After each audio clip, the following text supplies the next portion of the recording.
Hello! In this video I will show you how to perform hard reset through settings on Realme Narzo N61. You have to start by opening your settings application, and then you have to scroll down and click on system. And now you have to scroll down again and click on reset phone. And then click on clear all data permanently. Now click on clear all data, and here you have to enter your lock screen pattern and click on erase all data.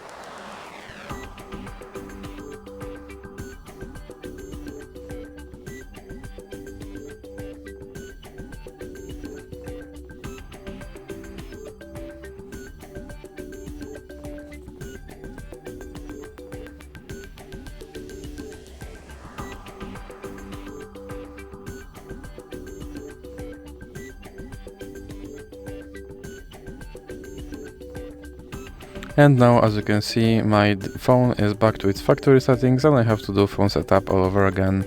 So that's it for this video. If you liked it, please remember to leave a like and subscribe.